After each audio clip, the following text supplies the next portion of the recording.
Hi everybody, I'm just going to show a few interesting charity shop vinyl finds I've found quite a bit lately. I'm just going to just show a few.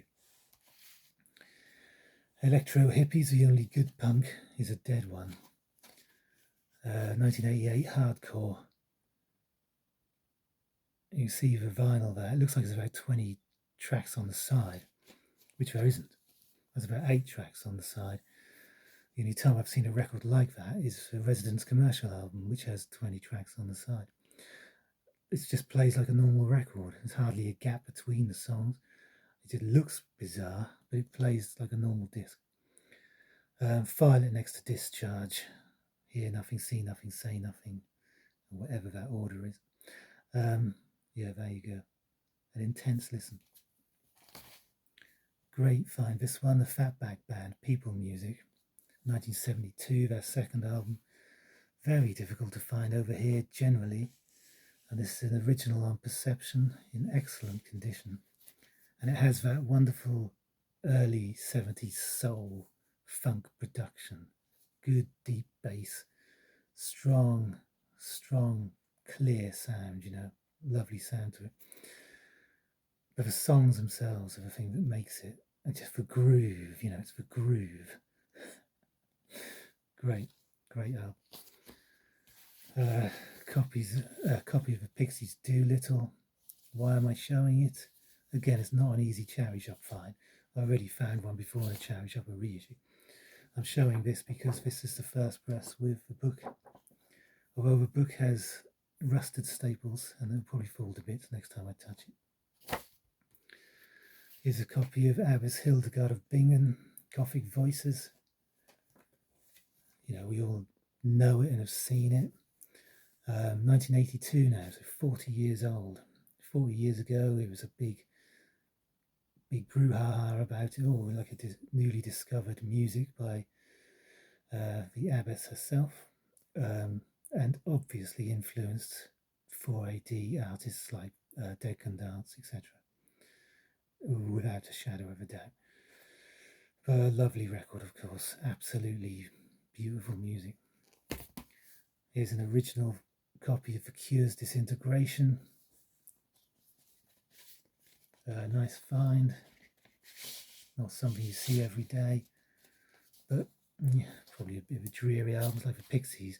I remember hearing them years ago when they first arrived. Those albums, didn't like them then. I listened to that again. Yeah, indifferent. Curtis Mayfield's Superfly. How many times? I'm showing it just because it's although I already have the original. This is a charity shop find. It's for 2-disc. 2016 release on orange vinyl. It came out orange, and this is a 2018 black vinyl reissue. But to find it in a charity shop, just peanuts. And will I ever play it though? I've heard a lot of the tracks already on CD years back. I heard this album many years ago, 30 odd years ago. Rarely play it. I may end up giving it away or just selling it because it's 40 quid's worth, It makes sense. And sometimes you just pick things up to sell. 50p. The free CD box set of, that's a 20 quid thing. Why not? If you don't, the next person will. And that's what it's all about nowadays, it seems. And why, the only time you'll ever see me show a Cher album. Why did I buy this? Because it's 1992. And I thought, well, it's a 92 record is going to be worth something to people who want it. So why not buy it and sell it on? Yeah, it's worth about 40 quid. It actually is looking at the most provocative, of course. But, there's people out there who want it. If I don't buy it, then the next guy will. And I was in a charity shop the other day. I was just going through a box of records. A guy swoops in from the right, literally, just says, "You looking for those, mate?"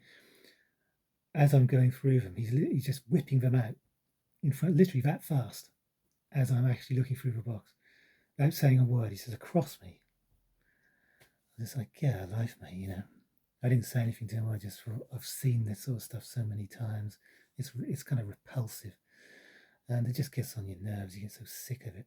Now I know there's, in a sense, a lot of us have that kind of thing within us where if we see a bunch of records, we kind of leap on them. Like any collector of anything, books or whatever, maybe you see something, you leap on them, but have some decorum, have a little bit of etiquette, please. But that's what it's about, of course.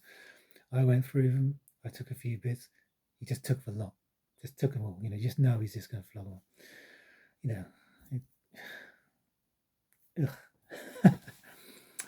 and, whatever. A few singles. This is Our Daughter's Wedding. Didn't know anything about it, but I looked at it, flipped it over, saw it was called Lawn Chairs and Airline. I thought this looks like a minimal synth single. 1980 on Design Records. And it is a minimal synth single. And it's a really good little song. I love that early analog synth sound from this period. Just wonderful stuff. This is a really good song, Lawn Chairs, and the B-side is good as well. Great minimal. Oh, love it. This looks like Nothing, Quiz, and The World, ... question mark. That's how it came in this plain sleeve.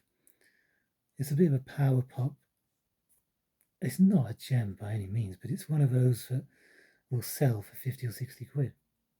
I just think it's a very mediocre song. If I'd liked it, I'd keep it, but it's one of those, I just don't like it. It's just going to have to go. Someone will buy it 20 quid maybe. Now someone has mocked up a copy of Frankie Lane's Champion the Wonder Horse. Remember that? When I was a kid, I remember that. I've sung it on and off to myself down the years. It comes to your mind sometimes, like songs do, with Robin Hood on the B-side by Frankie Lane. He actually didn't do the version on the program itself, but it sounds like it. Just a bit of nostalgia, something that people of a certain generation will remember. I do like picking this sort of stuff up, although a lot of the time you get flops, it's a bit of a miss. In the early 60s, 1961, this disc, on Top Rank, on Decca, etc., you find a lot of one hit, not even wonders, I didn't even hit even necessarily one miss wonders. And I like to try them out. Now this one is a bit of a flop on that side, but on this side, Honey Lies is a really good little song. It's slightly country, sort of pop, slight rock and roll edge. It's just a really good little song, Honey Lies. Check it out on YouTube if you're interested. I do like finding that kind of thing. Here's the Fireflies, You Were Mine, 1959. The killer track here is Stella Got a Fella, less than 2 minutes long. Just a great guitar tone to that. A really good, catchy rock and roll number. And that's why I like picking this stuff up. This is a cheapy record in the main anyway, but it's a nice find. I'll just show these last couple of discs. These are CDs. Now, they don't really look like much. They're the same group, Some Other People or artist. Orbitality and Voices in My Head, 1992, 1993, techno ambient, bit of breakbeat, a bit of house music. Great record. This particularly for me is great. This is a 45-minute album, 10 tracks, just brilliant stuff. People like Alex and Motorik 247, 24/7 will really go for this, I think. It's a sort of stunty album. I think stunty, I don't know, I hate it or I love it. You know what he's like. Great disc. And so is this. Both of these discs are like 30 or 40 quid each now, because they haven't been reissued. You can get the original vinyl still, and they sell up to 100, but quite rare and desirable. This one's about 70 minutes long with 10 tracks, and to my ear isn't as good because of the length. But these were found outside a house. 3 copies of this, just a 1 copy of this. I was going past the house the other day and there was a sign saying, there was just loads of stuff in the front yard. It said, help yourself. I looked, there was DVDs, there's all sorts of stuff, books. Load of sort of naff CDs, but then they had these in them. And to anyone in the know, you think, wow, I never see this. This is a really rare thing. And to find 3 copies of that, thank you very much. There were a pile of records in the porch, a couple of big boxes, plus a number of records between the boxes. But the porch was locked and there was no one in. I went back later and someone got a skip. There was a bunch of people unloading stuff in the house and all sorts, clearing it out. I said, oh, there were some records here earlier. They said, oh, someone just picked them up. So there you go, typical. But he did let me look in the bin where he chucked another load of records. All of them were without sleeves and there was nothing really special there. So perhaps I didn't really miss out on anything. Anyway, that's it. I'll see you all later.